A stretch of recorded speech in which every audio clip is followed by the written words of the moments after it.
Welcome everyone, back to my train room. I'm Steve, and this is Combat Trains of World War II.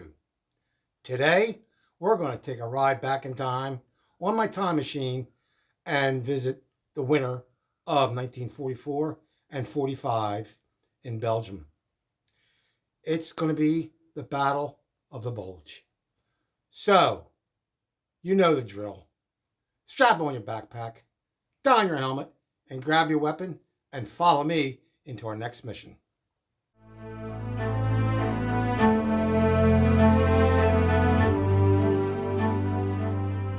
Welcome back, everybody. And we're in my map room, which is in my train room. But first, before we get started, a little roll call, as we always do. Ryan, my engineer? Here. All right. And myself, Joe? You want to spit anything out? Okay. Well, anyway, what I wanted to do before we get into the battle itself is to give you a little bit of preliminary idea of where this battle took place and why this battle took place. Remember that we have been fighting this war here in France since June of 1944, D-Day. So now here it is, December. So it's roughly 6 months that we've been battling.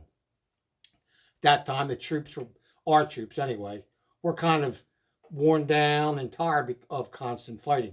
You figure we've been battling since Normandy all the way through France into Belgium and Luxembourg, and here we are in the Ardennes forest. And this is where the battle took place. The Germans were pushed back all the way into Germany. But what it made Germans of advantage then is their supply troops and their supply lines were shorter. So it made it harder for the Allies to really push ahead as they did down here during the Normandy campaign. So just to let you know that here is the Ardennes. This is where we're talking about the actual battle, okay, of the winter of 44 and 45. And what Hitler wanted to do was a one main thrust into the Ardennes, confuse the Allies, and capture Antwerp. He figured if he could capture that shipping lane, or the port, shipping port, he could split the Allies in half, with the British and Americans being in disarray. He thought that, but as you'll see, it didn't really pan out. So, let me give you another map here.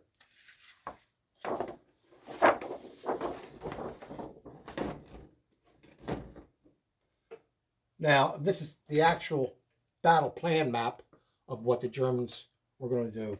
Hitler sent 3 of his armies from the Eastern Front. So he actually weakened the Eastern Front where he was trying to fight off the Russians. And he had the 6th Panzer, the 5th Panzer, and the 7th Army. All 3 of these were going to go against whatever Allies that were there to reach. And where's Antwerp at? Right there. And that's where the 6th Army was going to go. So, in essence, this battle was costly on both sides.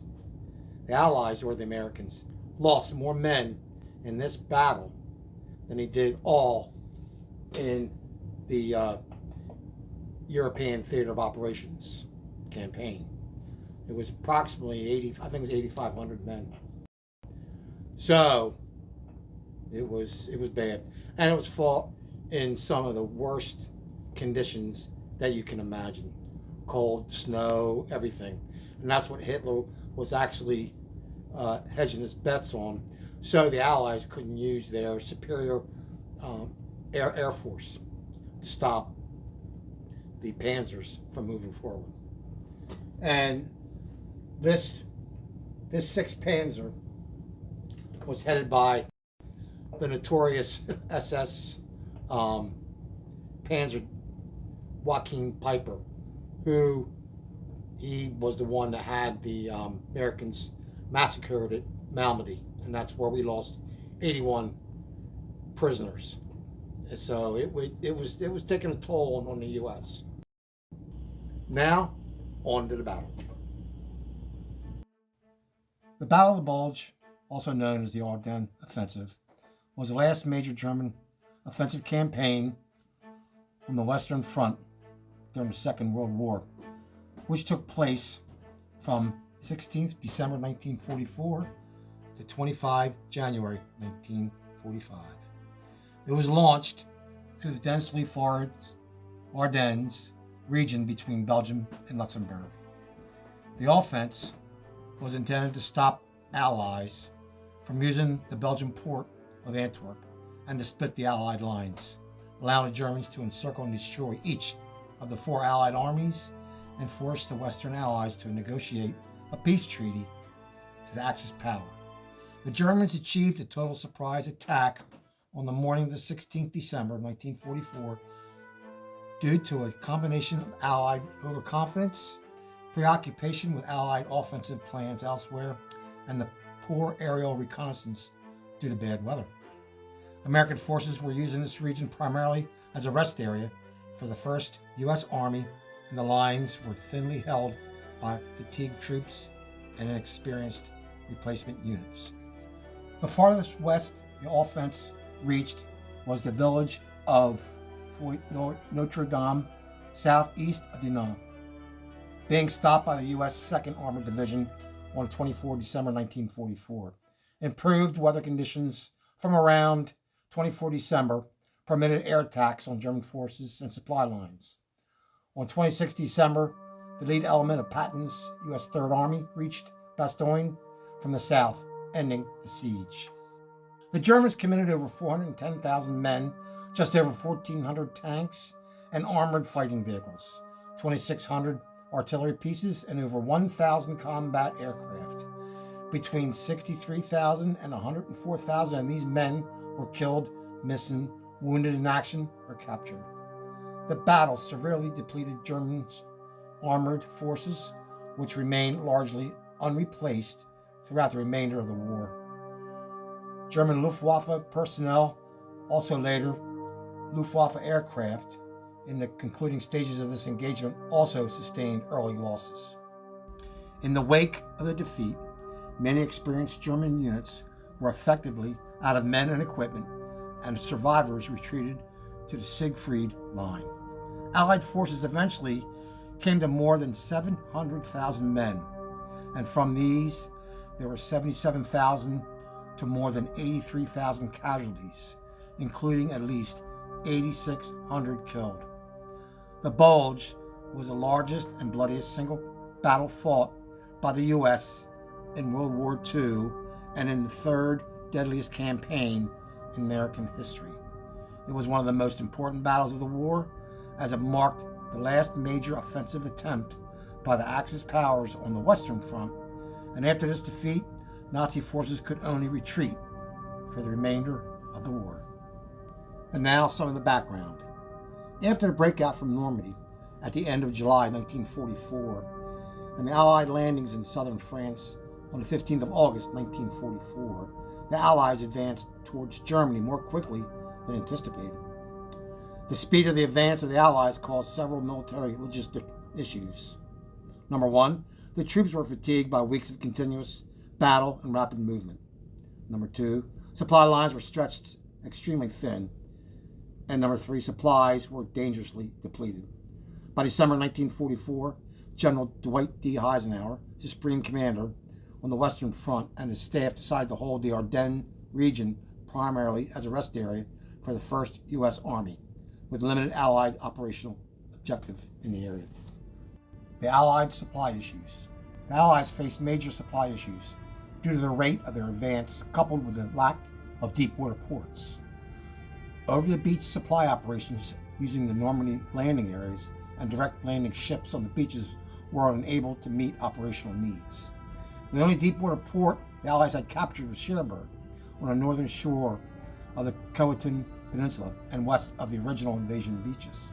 but the Germans had thoroughly wrecked and mined the harbor before it could be taken, so it took many months to rebuild its cargo handling ability. The Allies captured the port of Antwerp intact in the first days of September, but it was not operational until the 28th of November. The estuary to the Scheldt River that controlled the access to the port had to be cleared of both German troops and naval mines. These limitations led to the difference between Eisenhower and Field Marshal Montgomery, commander of the Anglo-Canadian 21st Army Group, over whether Montgomery or Bradley, commanding the U.S. 12th Army, would, in the South, get the priority access to supplies. The German forces remained in control of several major ports on the English Channel coast into the autumn, while Dunkirk remained under siege until the end of the war in May 1945. The Allies' efforts to destroy the French railway system prior to D-Day were successful. This destruction hampered the German response invasion, but it proved equally hampering to the Allies, as it took time to repair the rail networks and bridges. The trucking system, nicknamed the Red Ball Express, brought supplies to frontline troops, but used up to 5 times as much fuel to reach the front line in the Belgian border. This had the short-term goal of opening and urgently needing the port of Antwerp, and the long-term goal of capturing the Ruhr area, the biggest industrial area of Germany. Now the German plans. Adolf Hitler first outlined his planned counteroffensive to his generals on 16 September 1944. The goal was to get the armor through the Ardennes by the end of the second day, reach the Meuse the third day, and seize Antwerp on the fourth day. One of the few advantages held by the German forces in November 1944 was that they were no longer defending all of Western Europe.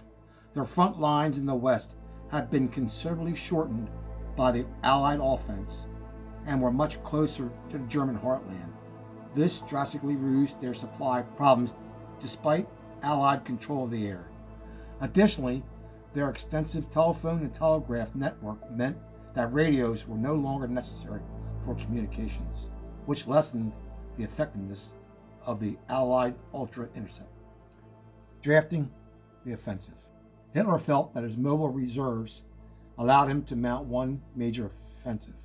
He still believed an offensive against the Western Allies, whom he considered military inferior to the Red Army, would have some chances of success. Hitler believed that he could split the Allied forces and compel the Americans and British to settle for a separate peace, independent of the Soviet Union. Success in the West will give the Germans time to design and produce more advanced weapons, such as jet aircraft and new U-boat designs and super heavy tanks. Hitler's plan called for a blitzkrieg attack through the weakly defended Ardennes, mirroring the successful German offense there during the Battle of France in 1940, and aimed at splitting the armies along the U.S.-British lines and capturing Antwerp. The plan banked on unfavorable weather, including heavy fog and low-lying clouds, which would minimize the Allied air advantage. Disputes between Montgomery and Bradley were well known, and Hitler hoped he could exploit this disunity. General Model and von Rundstedt both believed aiming for Antwerp was too ambitious. The two field marshals combined their plans to present a joint small solution to Hitler, but Hitler would not listen. Operation names. The Wehrmacht code name, Operation Watch on the Rhine, as it was called. The Germans also referred to as the Ardennes Offensive, both names being generally used nowadays in modern Germany. The battle was military defined by the Allies as the Ardennes counteroffensive, which included the German drive and the American effort to contain and later defeat it. The phrase Battle of the Bulge was coined by contemporary press to describe the way the Allied front line bulged inward on wartime news maps. Ardennes counteroffensive is the correct term in Allied military language. Planning. 4 armies were selected for the operation. Adolf Hitler personally selected for the counteroffensive on the northern shoulder of the Western Front of his best troops available and officers he trusted. The lead role in the attack was given to the 6th Panzer Army, commanded by Sepp Dietrich. It included the most experienced formation of the Waffen SS, the 1st SS Panzer Division Leibstandarte SS Adolf Hitler. It also contained the 12th SS Panzer Division Hitlerjugend. They were given priority for supply and equipment and assigned the shortest route to the primary objective, Antwerp. The 5th Panzer Army, under General von Manteuffel, was assigned to the middle sector, with the object of capturing Brussels. The 7th Army, under General Brandenberger, was assigned to the southernmost sector near Luxembourg's city of Eichernach, with the task of protecting the flank. For the offensive to be successful, 4 criteria were deemed critical.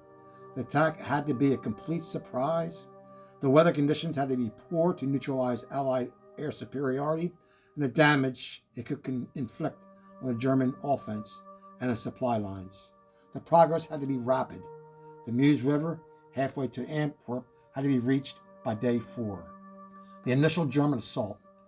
On 16 December 1944 at 05:30, the Germans began the assault with a massive 90-minute artillery barrage, using 1,600 artillery pieces across a 130-kilometer front on the Allied troops facing the 6th Panzer Army. The Americans' initial impression was that this was the anticipated localized counterattack resulting from the Allies' recent attack on a sector in the north where the 2nd Division had knocked out a sizable dent in the Siegfried Line. Heavy snowstorms engulfed parts of the Ardennes area. While having the effect of keeping the Allied aircraft grounded, the weather also proved troublesome for the Germans.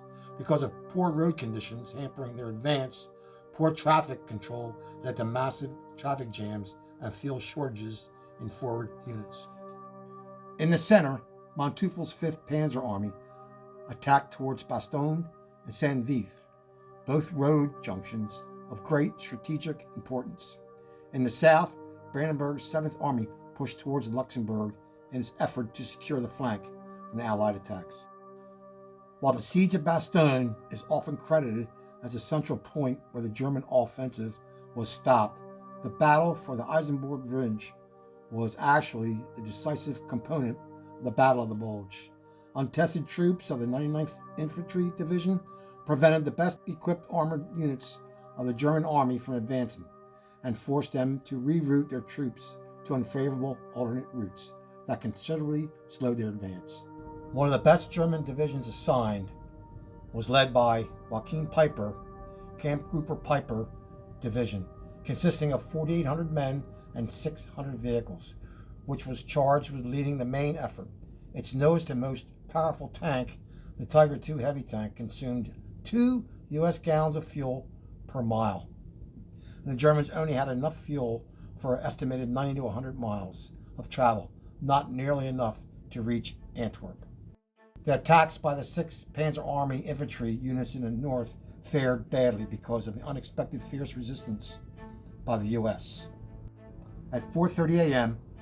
on 17 December 1944, the 1st SS Panzer Division was approximately 16 hours behind schedule. After capturing Hansfeld, Peiper detoured from his assigned route to seize a small fuel depot, where the Waffen SS infantry executed dozens of U.S. POWs. Germans advanced west. By the evening, the spearhead had pushed north to engage the U.S., and Peiper arrived in front of Sablé. Peiper's forces were already behind this timetable because of the stiff resistance of the Americans, and because when the Americans fell back, their engineers blew up the bridges and emptied fuel dumps. Peiper's unit was delayed, and his vehicles denied critical needed fuel. They took 36 hours to advance to Sablé, while the same advance required 9 hours in 1940. Peiper attacked Sablé on 18 December, but was unable to capture the town before the Americans evacuated a large fuel depot. After a fierce tank battle the next day, the Germans finally entered the town. Capitalizing on success and not wanting to lose more time, Peiper rushed an advance group towards the bridge of Troy Point, leaving the bulk of his strength in Sablé. When he reached it at 11:30 on December 18th, retreating U.S. engineers blew it up. Piper detoured north towards the villages of L'Église and Chanot. The advanced guard was attacked by American fighter bombers, destroying 2 tanks and 5 half-tracks, blocking the narrow road. The group began moving again at dusk and was able to return to its original route at around 1800. Of the 2 bridges remaining between Piper and the Meuse River, one bridge was blown up by the Americans as the Germans approached. Piper turned north and halted his forces in the woods between L'Église and Stoumont. The Germans had run out of food and had virtually no fuel. They continued to fight. In L'Église, Piper set up defenses waiting for the German relief. But when a relief force was unable to penetrate the Allied lines, he decided to break through the Allied lines and return to the German lines on 23 December. The men were forced to abandon their vehicles and heavy equipment, although most of the 800 remaining troops were able to escape. Attack in the center. The Germans fared better in the center, as the 5th Panzer Army attacked positions held by the U.S. 28th and 106th Infantry Divisions. The Germans lacked the overwhelming strength that had been deployed in the north, but still possessed a marked numerical and material superiority over the very thin spread 28th and 106th Divisions. They succeeded in surrounding 2 largely intact regiments. The U.S. Army history states at least 7,000 men were lost, and the figure probably is closer to 8,000 or 9,000. Represents the most serious reverse suffered by the American arms during the operations 1944 and 45 in the European theater. The attack in the south. Further south on Manteufel's front, the main thrust was delivered by all attacking divisions crossing the River Our, then increasing the pressure on the key roads of Saint-Vith and Bastogne.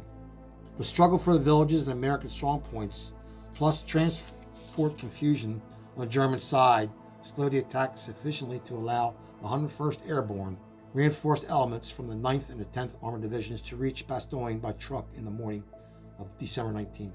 The fierce defense of Bastogne, in which American paratroopers particularly distinguished themselves, made it impossible for the Germans to take the town with its important road junctions.